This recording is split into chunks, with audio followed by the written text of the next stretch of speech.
శ్రీగురుభ్యో నమః. హరి ఓం. ముక్తా విద్రోమహిమణేలధవలచ్చాయముఖైశ్చిరక్షణైః యుక్తా విందు నిబద్ధనరత్నముకుటాం తత్వార్థవర్ణాత్మికాం గాయత్రీం వరదా అభయామహం కుశకశం శుభ్రం కపాలాం గదాం శంఖం చక్రమధారవిందయుగలం హస్తేర్వహం తీం భజే. యో దేవ సవితాస్మాకం ధియో ధర్మధిగోచరః పరారయత్తస్యద్బర్గాస్తద్వరేణ్యముపాస్మహే. సర్వం వేదమాతా గాయత్రీ కటాక్షఫలసిద్ధ్యర్థం.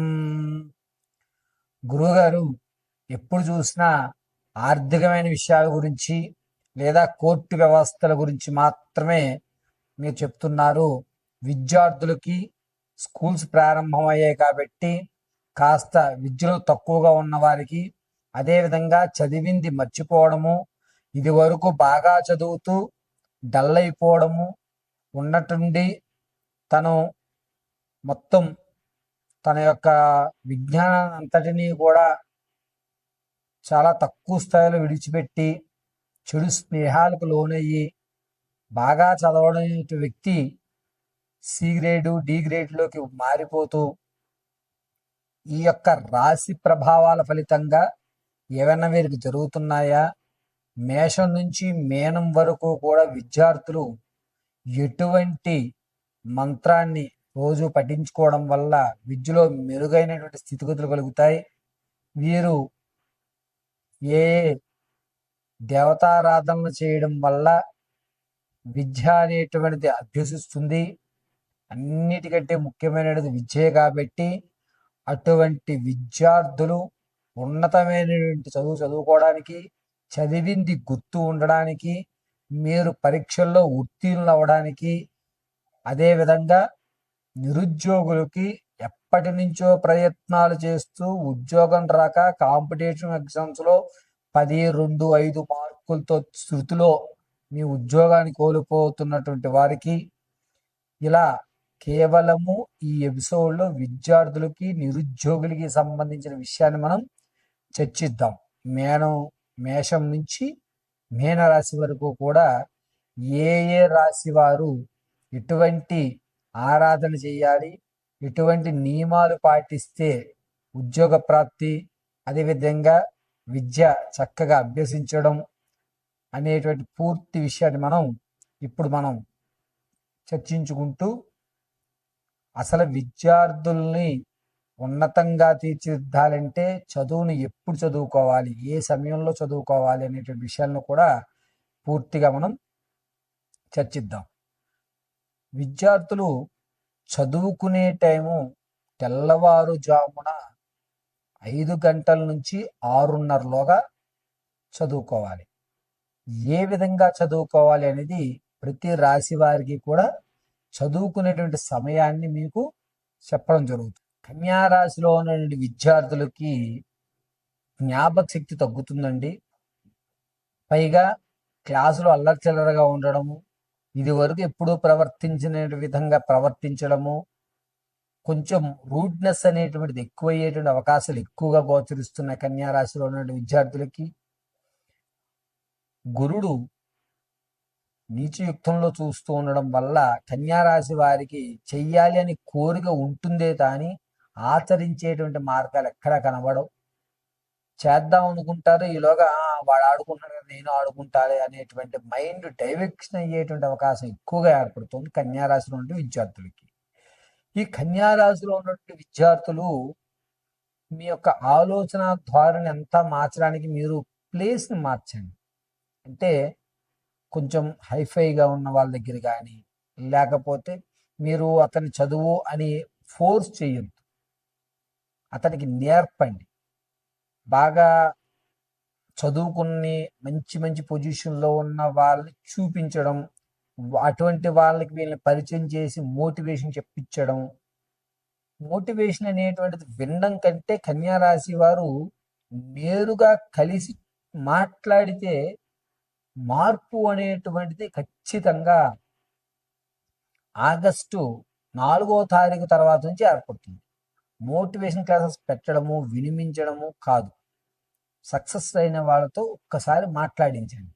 దీనివల్ల వీరి యొక్క ఆలోచన ధోరణి మారుతుంది. అప్పటి వరకు వీళ్ళ ఆలోచన ధోరణి విద్యార్థులు మారదు.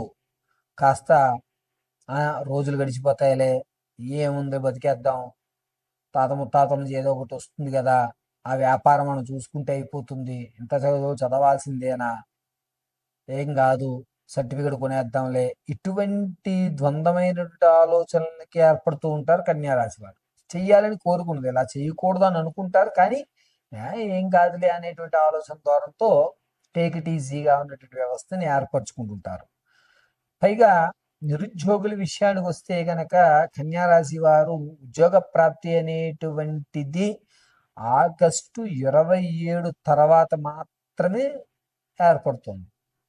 మీరు ఇంటర్వ్యూలు చేయండి, శృతిలో ఆగుతుంది, మిమ్మల్ని లిస్ట్లో సెకండ్ పర్సన్ థర్డ్ పర్సన్ గానే పెడతారు.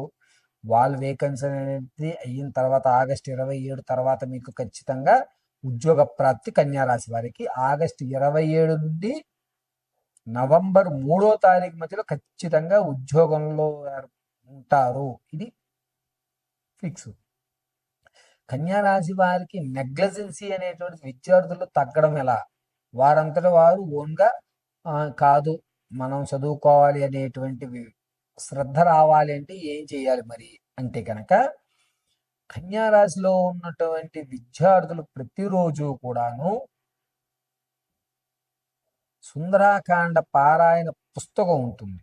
ఆ పుస్తకం వద్ద తమలపాకు, కాస్త సింధూరము, అదేవిధంగా పసుపు పుష్పము ఉంచండి.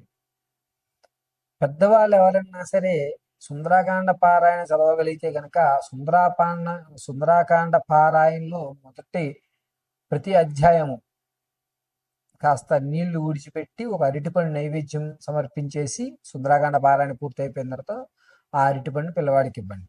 ఇలా ఉద్యోగస్తులు కానీ విద్యార్థులు ఉన్నతమైన ఎగ్జామ్స్కి వెళ్ళేటువంటి వారు సుందరాకాండ పారాయణ కన్యారాశి వారు చేయడం కలిసి వచ్చేటువంటి సూచన. ఒకవేళ గురువుగారు మనం చేయలేము మేము అనుకుంటే గనక శ్రీరామదూతాయ హనుమతయే నమో నమః అని చెప్పుకొని కనీసం శ్రీయాంజనేయం ప్రసన్నాంజనేయం ప్రభాదివ్యకాయం భజేవాయు పుత్రం భజేవాలగాత్రం అని హనుమత్ కవచం ఉంటుంది. అది చదివి కాస్త అరటిపండు నైవేద్యం పెట్టి ఆ పండుని మీరు మీ పిల్లవాడికి ఇచ్చేయండి. హనుమద్ దేవాలయంలో 21 తోలపాకులతో కన్యారాశి వారు మంగళవారం రోజున అర్చన చేయించుకోవడం వల్ల మీకు పాజిటివ్ ఎనర్జీస్ అనేటువంటివి ఏర్పడతాయి. చెప్తున్న క్లియర్గా, మనము దారులు మాత్రమే చూపిస్తాం, ఆ దారిలో మీరే వెళ్ళాలి. ఇది గుర్తుపెట్టుకోండి. అంతేకాకుండా కన్యారాశిలో ఉన్నటువంటి విద్యార్థులు మీ యొక్క ఆలోచన ధోరణి కానీ, లేకపోతే నిరుద్యోగులు మీ యొక్క స్థిరత్వమైన వ్యాపారం కానీ ప్రారంభం చేయాలి. నిరుద్యోగులు విసిగిపోయి వ్యాపారం చేద్దాంలే అనుకుంటారు. వ్యాపారంలో ఖచ్చితంగా అడుగు పెట్టవద్దు నిరుద్యోగులు. ఆగస్టు 27 వరకు ఓపిక పట్టండి. ఈలోగా హనుమత్ చాలీసా పారాయణం, లేదా నేను చెప్పినట్టుగా కవచము, లేకపోతే సుందరాకాండ చేయగలిగితే చాలా నిష్టగా చేయండి. అద్భుతమైన ఫలితాలు మీరు పొందడం జరుగుతుంది.